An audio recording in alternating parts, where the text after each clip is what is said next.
We understood more about how they start in terms of the core fear of separation or abandonment from the tribe.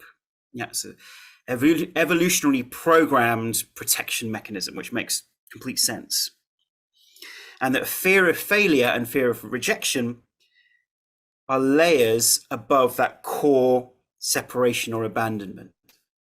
Yeah, they become proxies for separation or abandonment. And then these parts recognize how dangerous that is and begin strategies to overcome that particular fear and maintain safety, our physical safety and our emotional safety. The emotional safety is a proxy for the physical safety. And that's all well and good at the time that those strategies were created. And these parts of us get developed often in childhood or teenage years. They can even come afterwards as well. And they stay at the same developmental age as when they were created. And sometimes they're not created in one big bang like that. They're created over a period of time. Sometimes they are created at a specific point, and then future experiences simply build and strengthen the motivation of that particular part. And yes, it is often childhood trauma, teenage trauma, it can be relationship trauma even later in life, that can contribute to these parts being created. And so as an example, in an adult, let's say someone goes through a difficult breakup, and it's traumatic for whatever reason, then that can create a part which could be, for example, the approval seeker.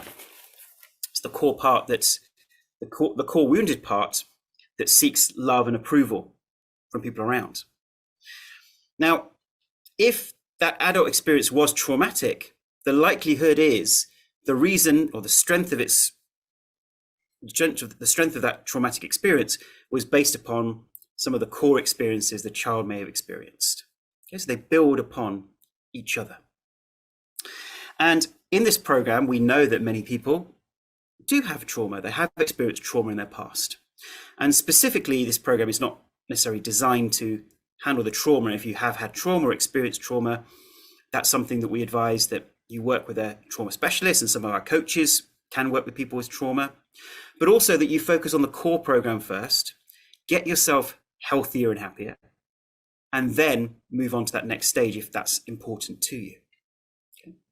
But it certainly isn't a prerequisite that you need to deal with all of your trauma in order to be able to heal, because there are periods in your life when you had that past trauma, but you didn't have this condition. All trauma does, in my view, is it makes the brain more susceptible to learning events or conditioning events in the brain. And those learning conditioning events can be emotional or they can be physiological. So having these traumas in the past, they simply are predisposing factors to making it have a higher chance that one of these conditions may develop. And these parts that have been created often are as a result of the underlying trauma. And the great news is that actually a lot of the trauma, I'm just going to enable the transcriptions. There we go. So you should be able to see the transcriptions now. A great deal of that past trauma can be dealt with in the present through retraining the parts that were created from that trauma. Does that make sense? So there are two aspects, well, there's many aspects of trauma, but one aspect is there can be repressed emotion, or there can be parts that have perspectives on those particular experiences which keep creating more and more emotion that gets repressed or pushed down, that then subtly bubbles up and impacts on our anxiety and depression levels. And then secondly, there's that repressed emotion or that stuck emotion. And then on top of that, there are then these parts that are still very active in the present moment, such as the approval seeker, such as the achiever, who are actively impacting on our present day behaviors and our present day emotional states. And the good news is that we don't necessarily have to pull up and bring up all our past experiences to be able to heal it. partly we can work with our parts in the present moment, which is what we're doing in session 11, and give them the love and approval that they wanted back then, and now are working really hard to get in the present moment as children, as adults. And if we give them the love and attention that they craved before and help them realize they're loved unconditionally, then they can gradually let go of this protective behavior or this excessive behavior. And don't worry, people come to me and say, Ashok, I don't want to stop being an achiever. I want to do things in life. Yes, don't worry, as if it was going to be that kind of miracle.